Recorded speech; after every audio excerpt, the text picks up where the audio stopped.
Buenos días, esta es la clase de materialismo histórico sobre el texto de Michel Foucault, Vigilar y Castigar, el nacimiento de la prisión, y es el capítulo número 1, el suplicio.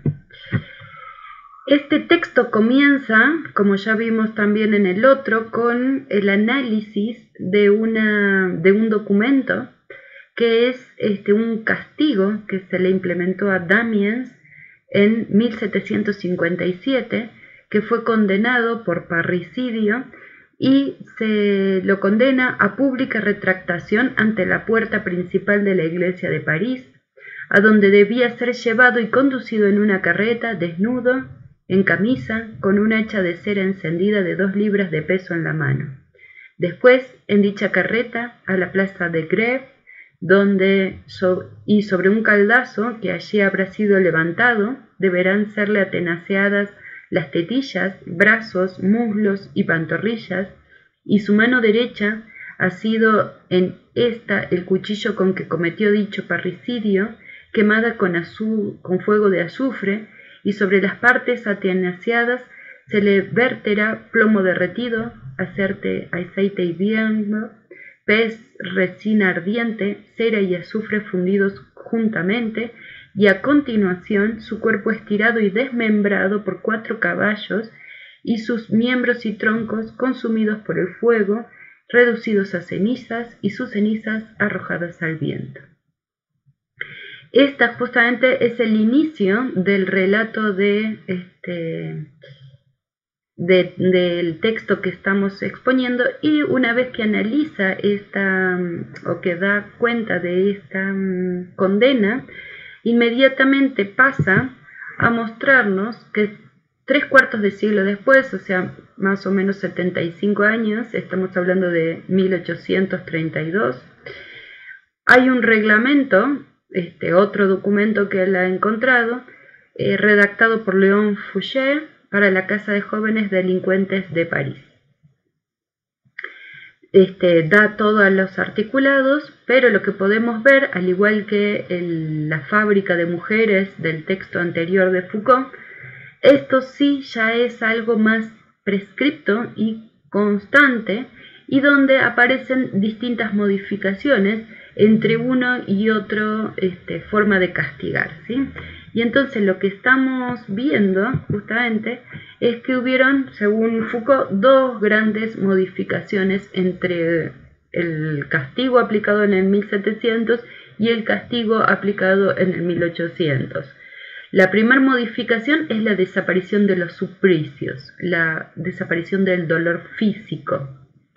Unos castigos menos inmediatamente físicos, una cierta discreción en el arte de hacer sufrir, un juego de dolores más sutiles, más silenciosos y despojados de su facto visible.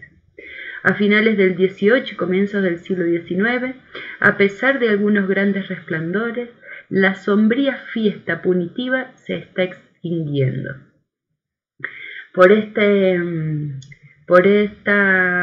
En segundo lugar, digamos, justamente, se da esta desaparición del espectáculo.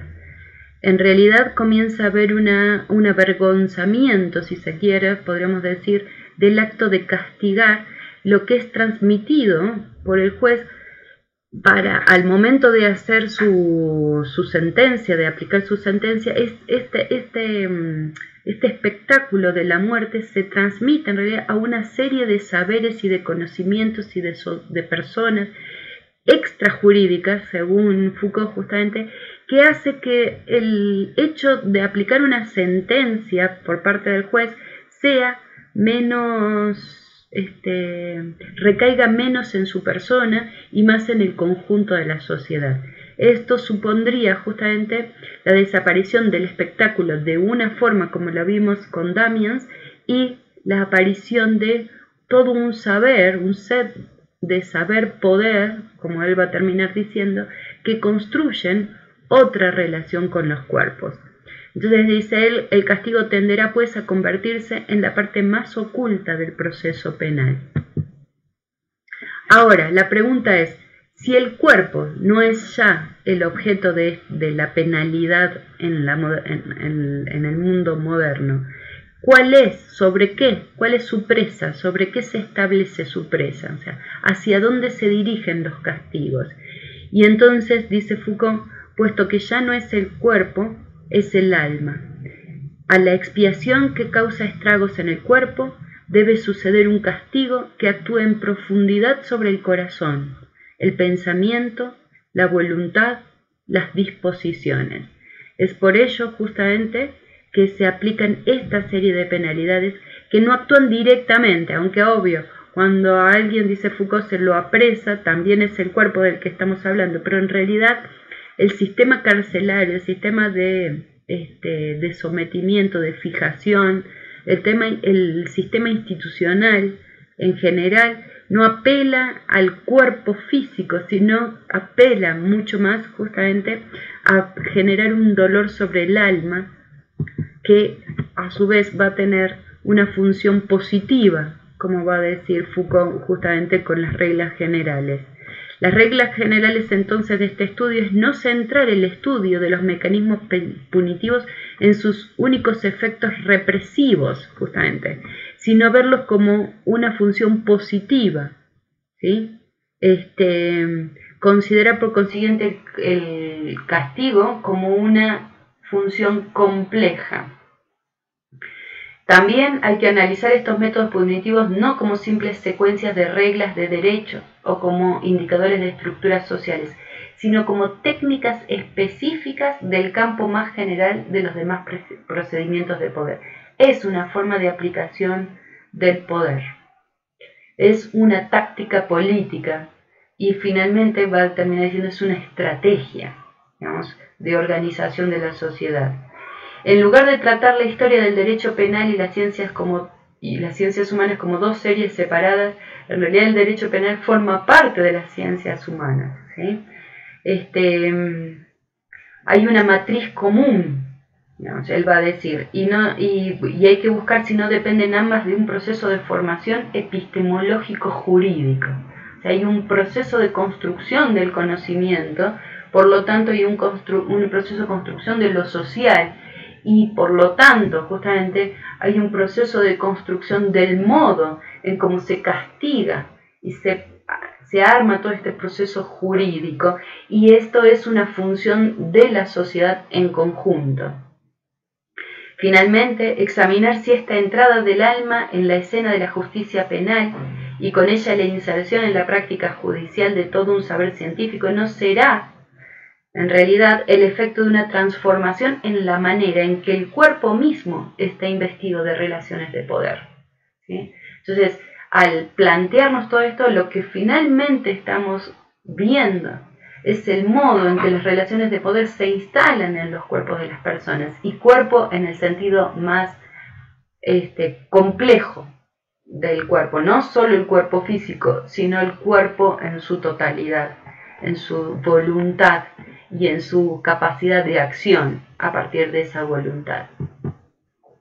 Ahora bien, otra de las cosas sobre las que quiero resaltar de este texto es justamente que él se pregunta por qué se dio esta transformación entre los suplicios del cuerpo, pasamos al suplicio del alma, si se quiere, del cuerpo físico y del aspecto más circense del castigo, se pasa a una situación donde se quiere ocultar el lugar del castigo, digamos, del proceso penal.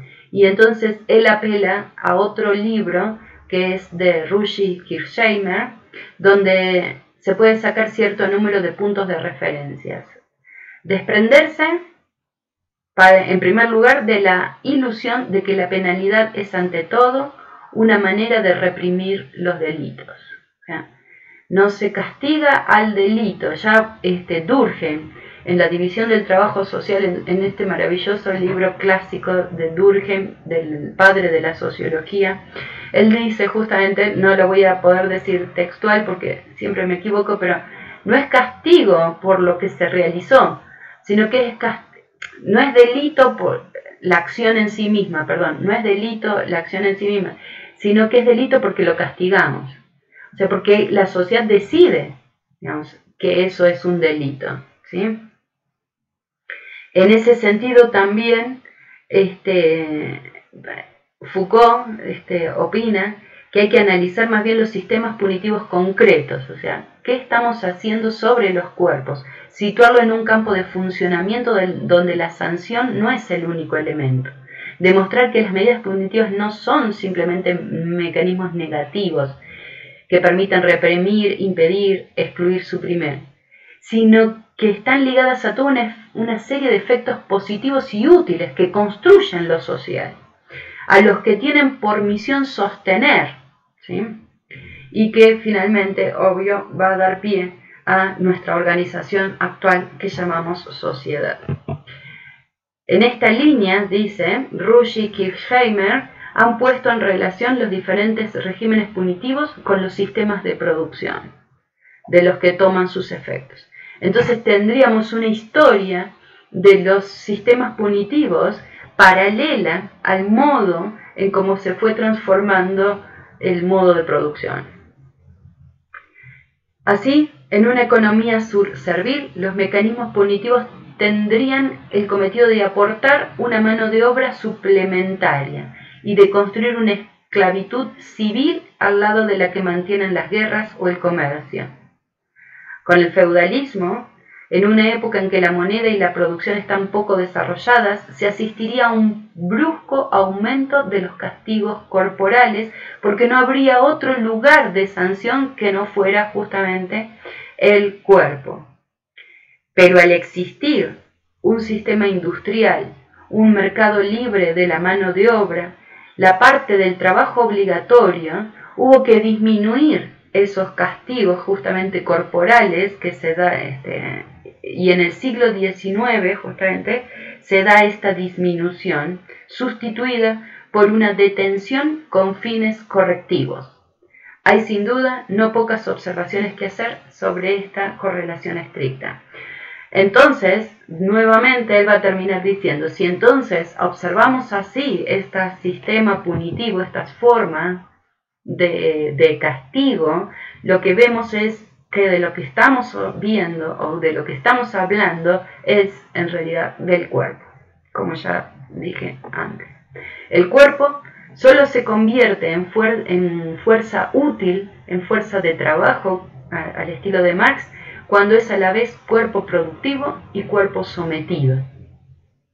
Como habíamos dicho también en alguna de las clases, para que haya un proceso de explotación, primero hay que hablar de un proceso de expropiación. Marx lo pensaba específicamente para las máquinas, herramientas y para la fuerza de trabajo, o sea, para el ámbito del trabajo. Foucault amplía su imagen del cuerpo y de la fuerza del cuerpo y de la energía del cuerpo justamente a una visión más general. Entonces, para que haya este cuerpo productivo, para que haya este cuerpo expropiado y explotado, no solamente tuvo que haberse dado el proceso de expropiación, sino también y al mismo tiempo hay un cuerpo sometido, un cuerpo amaestrado, un cuerpo normalizado, un cuerpo amansado.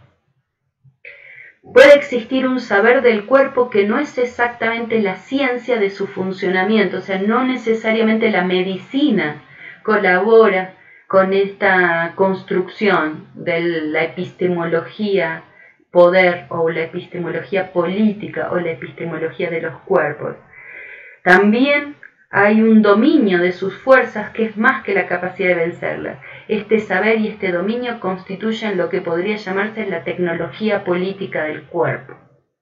Sobre esta tecnología política del cuerpo se aplica una microfísica del poder. Lo que estamos hablando es del poder en su capilaridad más pequeña. No estamos hablando del ejercicio del presidente sobre sus ciudadanos. Estamos hablando de este poder minúsculo, cotidiano, constante, casi imperceptible justamente, que cada vez más, sobre todo con el movimiento feminista, se empieza a observar, pero todavía no termina de construirse justamente esta capacidad de observar dónde estamos siendo constantemente, esta estamos instalando constantemente esta microfísica del poder como en una estrategia que avanza sobre las disposiciones, sobre las maniobras, sobre las tácticas, sobre las técnicas, sobre los funcionamientos del cuerpo, que avanza en definitiva sobre la acción de los cuerpos. Este poder saber se construye sobre los cuerpos y hace que estos cuerpos hagan. Esa es finalmente la definición que vamos a tomar de poder. El poder finalmente entonces es poder hacer que los otros hagan. O sea, este ejercicio de hacer sobre los otros cuerpos, esta construcción positiva de la que habla justamente Foucault en su texto. Bien, hasta aquí algunas ideas sobre este texto. Lo terminamos de analizar en clase. Muchas gracias, bonito día.